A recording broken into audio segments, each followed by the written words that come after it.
Blog Talk Radio.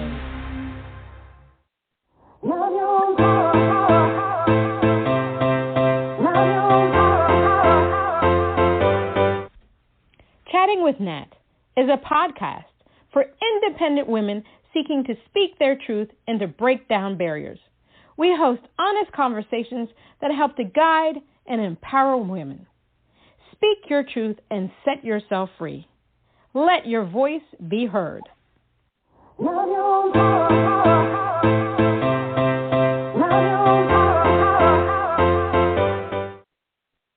everyone, it's Nathalie Jean, it's Natalie Jean, and today on Chatting with Nat, we have the honor of having once again multi-award-winning Virtuoso Sophia Agranovich. Described by Fanfare Magazine as bold, daring pianist in the tradition of the Golden Age Romantics, and praised by the American Record Guide for her magnificent shading and superior musicianship, Sophia Agranovich is a multi-award-winning virtuoso pianist, recording artist, and educator. She is a Steinway Artist and holds a Bachelor and Master degree from the Juilliard School, where she taught piano as a teaching fellow. She continued her doctoral studies at Columbia University. Her live performances, discography, have won international awards and rave critical acclaim. A Grammy balloted artist, she is concertizing at major venues worldwide and collaborating with renowned musicians and members of major orchestras. Her recordings and live concerts are broadcast on major stations worldwide. She is a NARAS voting member, program chair of Music Educators Association of NJ, and is the director of classical music series at the Watchung Arts Center. And may I add that she's one of my uncle's favorite artists. So let's give her a round of applause.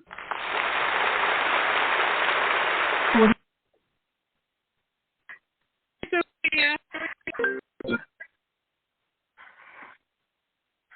Sophia. I can't hear anything. You can't hear? Can you hear me?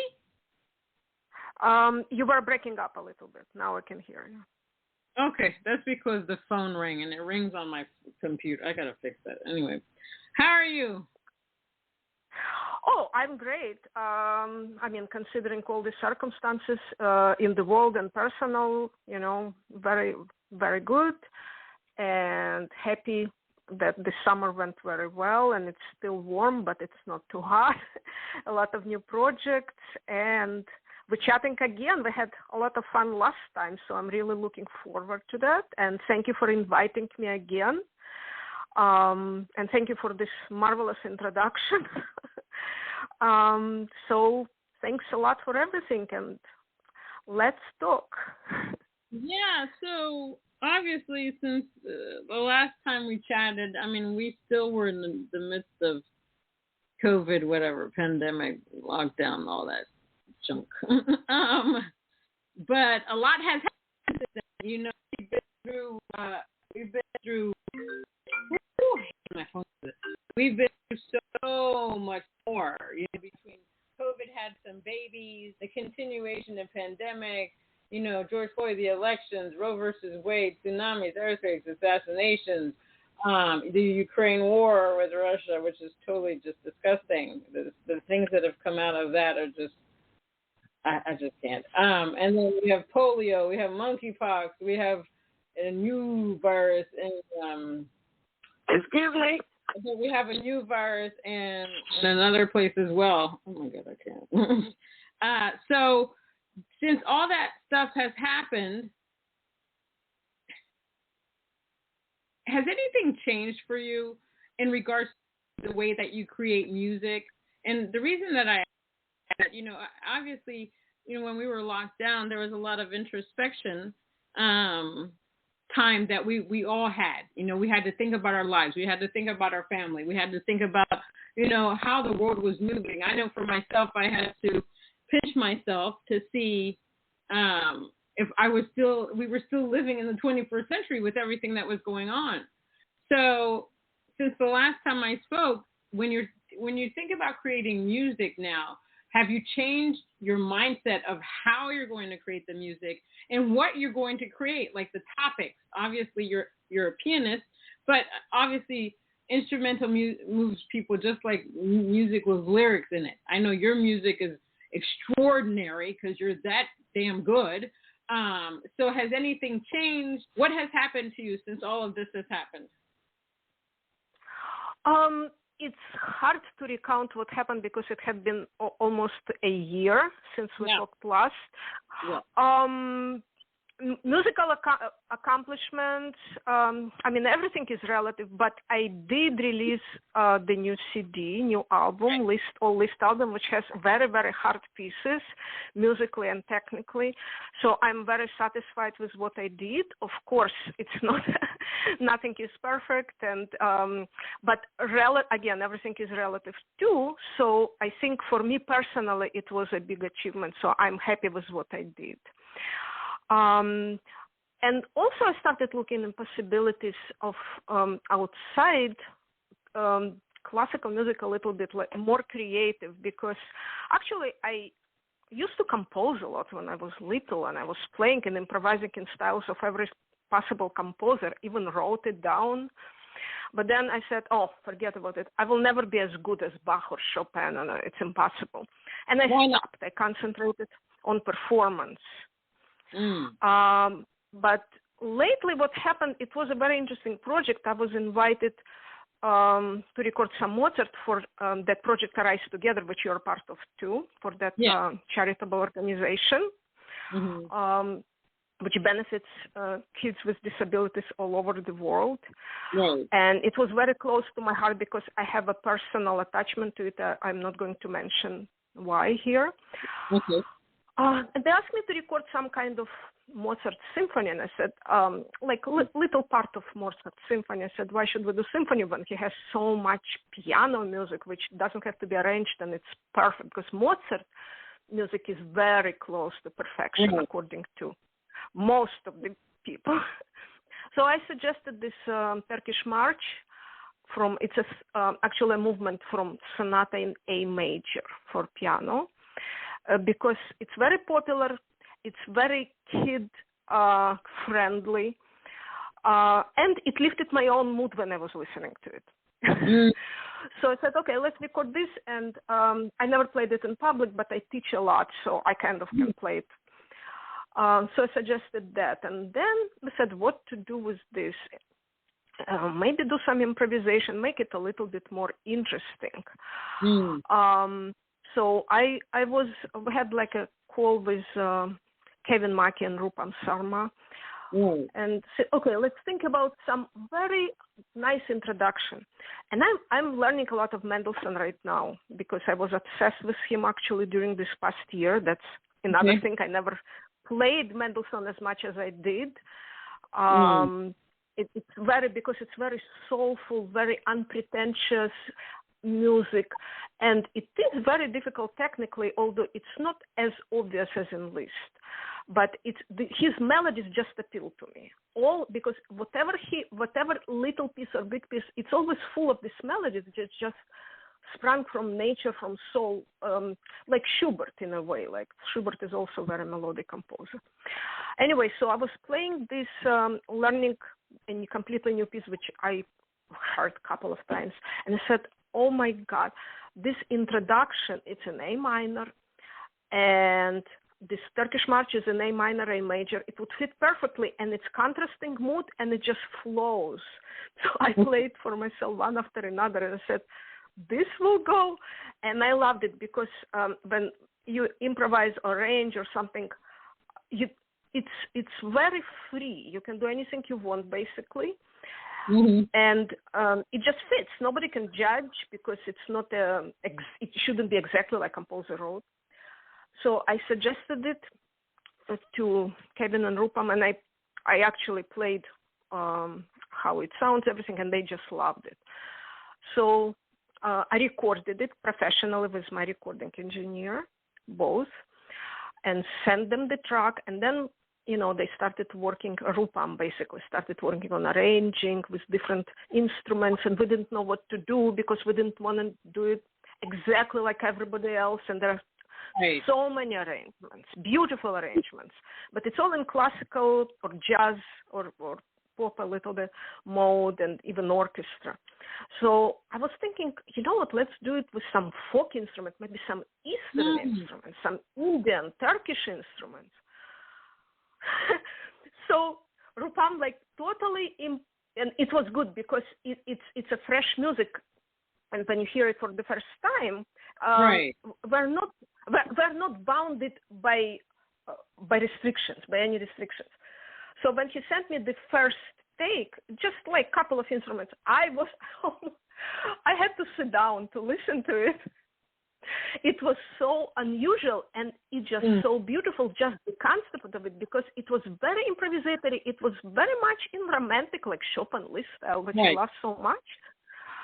And I just, fell in love with the music of Mendelssohn all over again, just because of this, because it uncovers hidden potential.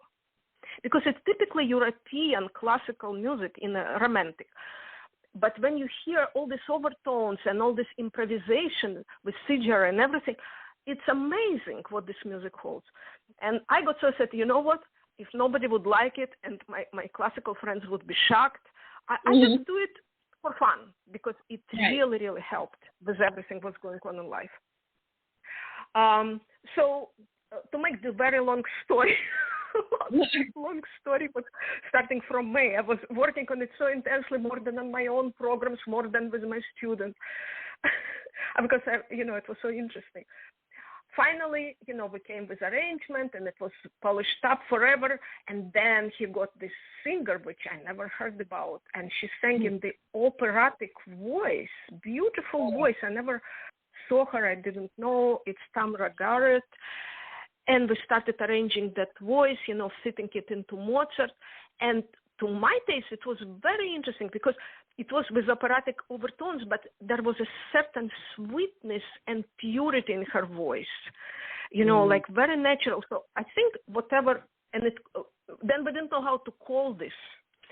So I suggested a couple of titles, and we decided to call it Peace and Joy, because Peace, it's introduction by Mendelssohn, and Joy is it's almost like Beethoven Ninth Symphony. That's the feeling you get if you play Turkish March with all the instruments, almost the same feeling. Very interesting. So that's how this was born, and it will be one of the tracks, track number 18, which is a bonus track on the children's album Arise Together for that project. And then I'm releasing it as a single as well. So that's what changed in the whole, we can talk forever about it, but that's what changed in my creativity and perception since we spoke. Yeah, I think that's fantastic. I always tell artists, any type of artist, that, it's always great that you create in the genre that you already do because you're very good at it. But it's also great to expand on that catalog and do something that may shock, that may intrigue the listener, because they're going to say, oh, that's not what Sophia normally does, but I like this. This is very interesting. Music evolves. It has to evolve over time. Now, you mentioned something before you started telling the story about the song, that you don't think you'll ever be as good as Chopin and those people. Why would you say that? Because you're equally as good to me. I mean, thank you very much. I've seen you live at the Carnegie Hall. I mean, you're that damn. You're that damn good. For me, there's nobody like you out there. Thank you very much. You're very, very sweet, Natalie, and I really appreciate your compliment. I'm not talking about performance itself. Like, we have very brilliant, like my idols are, of course, Evgeny Kissin, Marta Argerich, and all this, like, old school, my teachers, and some very, very young performers who are brilliant. I'm not talking about the performance and interpretation. I'm talking about composition itself. Because there are a lot of modern Yeah? I'm talking about I'm talking about the overall package, the overall Sophia package. For me, your composing, your performance, everything about you is extraordinary. So for me, you are already at that level that you might be even better than them. Thank you very much. Maybe everything in life is possible if you have some talent and work really hard. But I just decided not to go by that path because, if I would repeat, I can repeat their style. I can improvise in their style very easily in everybody. But you have to be unique, right? And I wanted to change.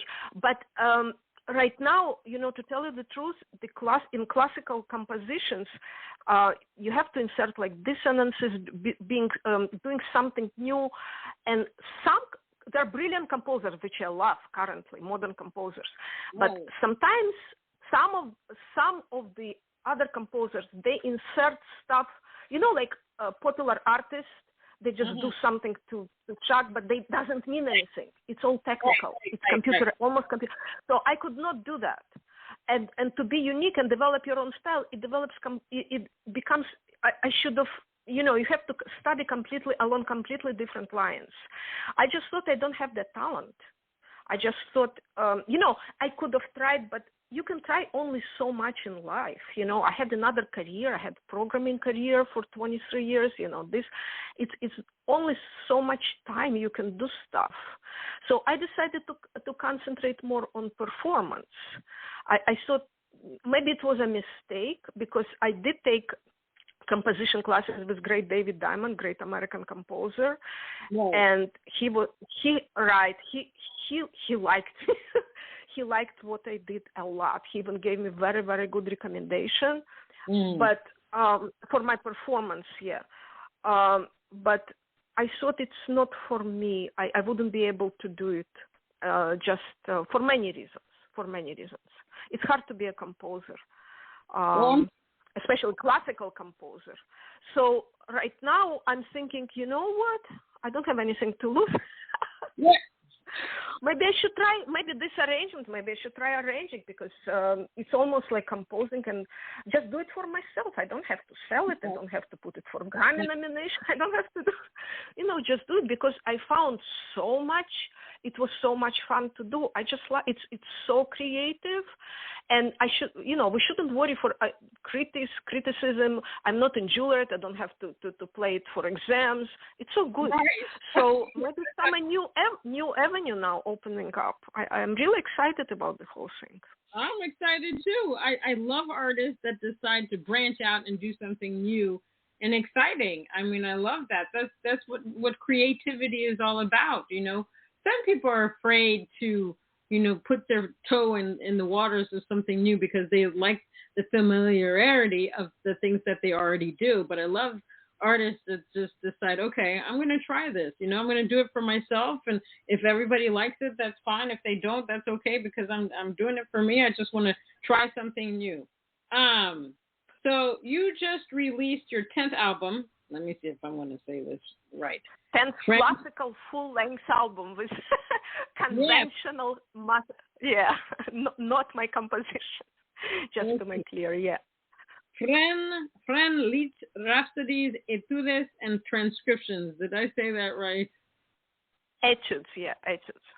You said it, it's fine. Everybody, I speak with accent, so it's okay. I say it like in the French, because in French it would be étude. Étude, In Russian we also say étude. Étude. All right. Now, why did you decide to release this album? Which pieces? No, the entire album. Why did you decide to release it? Why? Oh, this is my favorite composer. Yeah, it's very interesting. I have a lot of favorite composers. Actually, wherever I play becomes favorite eventually because you discover so much stuff. Right. But I used to play a lot of when I was like in school, and I used to play all these hard pieces by Liszt just because everybody thought it's hard, but for me it's just like kind of easy, and it was very athletic. So at the same time I was exercising. I didn't lose any time. I like to multitask even now with stuff, and I have very deep affinity towards like Liszt, Beethoven, Chopin, Brahms, now Mendelssohn, like certain composers. And I just noticed, like in all my concerts, since when I started, I learned this Un Sospiro when I was 11, one of his etudes, and it just was so easy. So I played it in concert, and then I played some piece by Chopin, which I loved, And everybody liked Liszt more. And I said, why? It's, like Chopin goes more to heart. But I don't know, when I play Liszt, it just like, maybe I express it better towards people. And maybe the music, because it's more natural because it comes so easy, although it's hard technically for. So I decided. And then I didn't know because the repertoire is so huge. So I decided to concentrate just on like maybe couple of areas. Like what is Liszt is known for his piano music. Everybody knows. So in piano music, what it is, it's etudes, because everybody knows he was like one of the best pianists in the world, probably even of all the time. So I concentrated on etudes, and I decided to do transcendental etudes, which are the hardest. And Mazeppa considered to be one of the hardest of the transcendental etudes, but it was very popular in Ukraine and Russia, in Europe, because it's a legend from a long time ago. And on the radio, I always heard Mazeppa in all kinds when I was a child. They played it all the time. So I just knew it instinctively, and it came easily. So I also started learning it like when I was a teenager. So it was easy thing because I knew it. Ricordanza I never played, and it's very rarely performed. That's another transcendental etude. Now I'm saying it in French, Russian manner, or Ukrainian. Yeah, it's very beautiful. It's so beautiful, and I decided, oh my God, I have to learn it. So it was perfect for CD because they are contrasting with Mazeppa. Then I said, okay, let's do transcription, because Liszt transcribed over 700 compositions of other composers. In this way, he promoted their music. For example, he transcribed symphonies by Beethoven. And Schubert, Franz Schubert, great composer, was one of his favorites. He has special affinity for him. And Schubert was very complete opposite in music and character to Liszt. He was introvert. He was just thinking about music. He didn't think of playing in concert. He wasn't virtuoso pianist at all.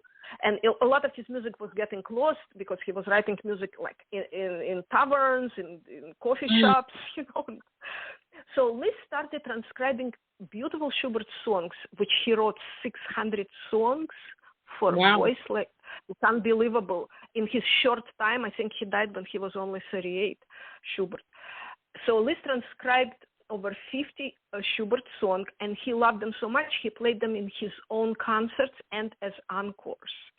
And I never played those, but I always heard them on the radio. And I decided, so I started picking, and it was such a hard task because I said, okay, Serenade, Stanken, everybody knows, and it's so beautiful. I don't care if everybody says everybody plays it. I just like it. I'm going to learn it. That's it. And I don't care if they compare my interpretations with all the great musicians, because all the great musicians love to play Liszt, right? I don't care. I want to do it. So what would be the contrast, or the best would be the Elf King, the Erlkönig. It's very popular. It's very intense. And I started practicing it and said, oh my God, this is hard. And then I started reading when I was writing my notes, because I do write my notes for CDs, for each single album. I started doing research, said, oh, it is considered to be very hard. So, and I love it. It's a contrasting two pieces. So it was perfect. It was two of etudes, two of this. And I said, okay, let's do Hungarian, because I know almost all Hungarian rhapsodies. I just love them. So I picked up two contrasting Hungarian rhapsodies. Number 6, which is extremely extroverted, virtuosic, and then the other one, which is not rarely played, very romantic. So that's the story. I know it's long, but it's actually longer than I said. All right. Well, I'm going to play the Liszt Hungarian Rhapsody number 6 in D flat major. I love the way you write all that. Let me play it. Here we go.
whoa.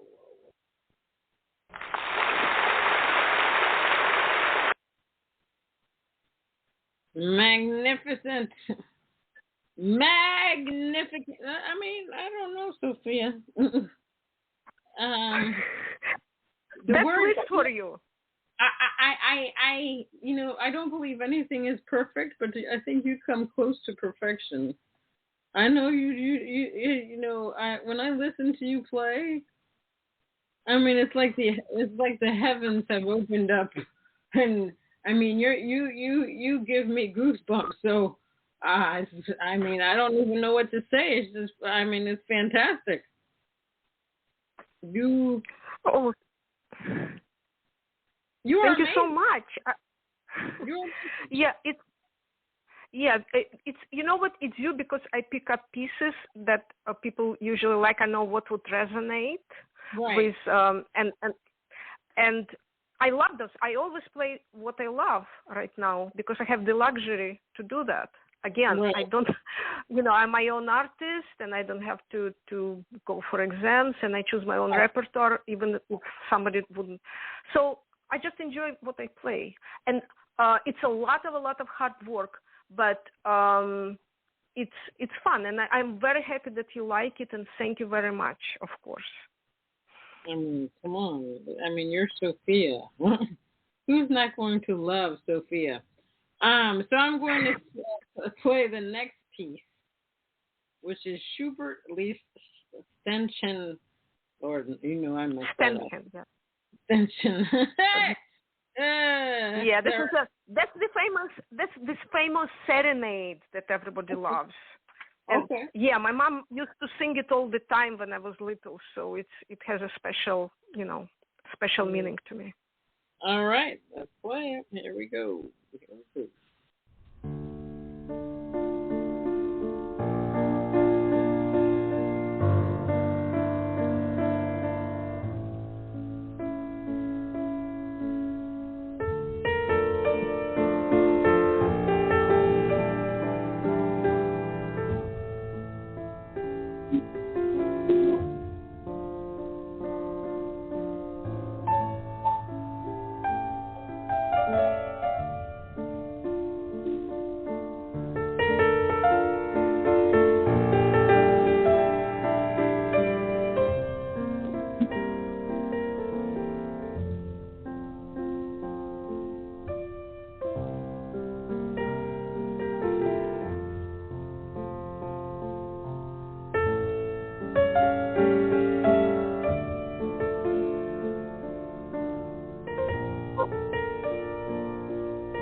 Another wow moment. That's all I can say is wow. I mean, you. It's there are no words for you and what you do when you play. It's just, it's amazing. Yeah, that's amazing piece of work. That's it's so popular and everybody seems to know it. But every time I listen to it, it's you discover something new, and I never get bored when I listen to it. It's almost like a magical piece of music. Yeah, but and it mesmerizes you, right? Yeah, but it's also the person. It's also the person playing it. Not see, the thing is with you, what I find is that your soul, whether you've written the piece or not or whatever, your soul is in the music. Your whole body. You embody the composition. Not everybody can do that. They just can't. And when I listen to you play, you can tell that your soul is in it. That you have a love for this music, that you have passion. And for me, this was missing in the world today. It's like a lot of artists, they just make music just they want to be famous and stuff like that. But you are your music. That's what I'm trying to say. When obviously it's Grammy time and stuff like that. When I listen to people's music, I try to see that person in their music. Did I get them? Did I understand who they are as artists?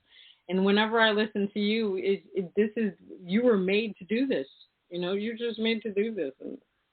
And it's always my honor to be able to listen to you play, because it's outstanding. There's no other word but outstanding for you. Oh, thank you so much. I still think it's due to the pieces that I do love the pieces that I play.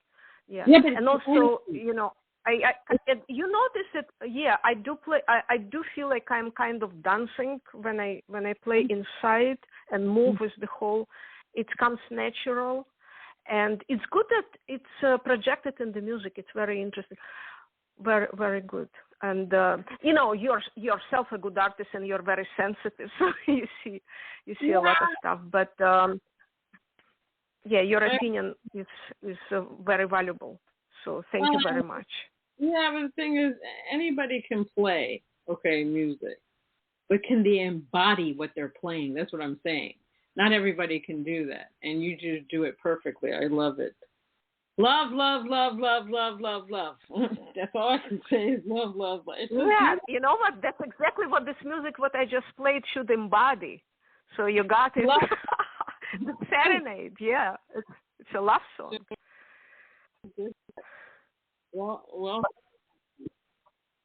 Well, Sophia, thank you so much for being on Chatting with Nat. I mean, I always enjoy having you on the show because I get to hear you play, and it's, and then I'm honored that I got to see you play live at Carnegie Hall. I mean, you are a force to be reckoned with. I mean, you're exquisite, you're talented, you're a lovely human being. I'm in awe of your talent. That's all I can say. I'm in awe. Oh, thank you. I don't even know what to Thank you very much. And thank you very much for having me on your show again. And I'm very happy that you enjoy my music. And whenever I hear some feedback like this, it makes me want to play even more. So that's what counts. So now I have to go and learn those pieces again that I have to do for my next concert. That's right. You do it. If you don't do it for yourself, do it for me. I will remember that. Thank you very much. Do it for the rest of the world, because let me tell you, they're going to love everything that you do. I don't see how they couldn't. Yeah, thank you very much. It's, in these hard times and everything, that music and art, what keeps us going. And it really does keep me going. And I'm happy that you and others responding. And, it's just great. Thank you very much again. You're welcome. All right, everybody. That was Sophia Agranovich. She is amazing. You all know she's amazing because you just heard her. Now she's all over the internet. She has a Wikipedia page. She's on LinkedIn, YouTube, Facebook, 2 Facebook pages, Twitter, Spotify, SoundCloud, Apple Music, Amazon. And if you can't remember all of that, all you have to do is Google her. And let me tell you, when you listen to her, you're going to be so in love and love and love. Until next time on Chatting with Nat.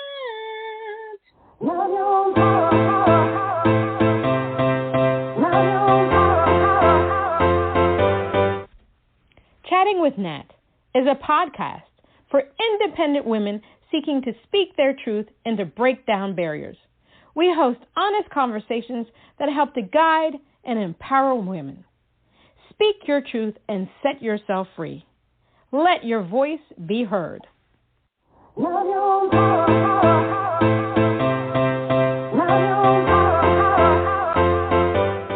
Hello, it is Ryan, and we could all use an extra bright spot in our day, couldn't we? Just to make up for things like sitting in traffic, doing the dishes, counting your steps, all the mundane stuff. That is why I'm such a big fan of Chumba Casino. Chumba Casino has all your favorite social casino-style games that you can play for free anytime, anywhere with daily bonuses. That should brighten your day a little. Actually, a lot. So sign up now at ChumbaCasino.com. That's ChumbaCasino.com. No purchase necessary. VGW Group. Void where prohibited by law. See terms and conditions. 18+.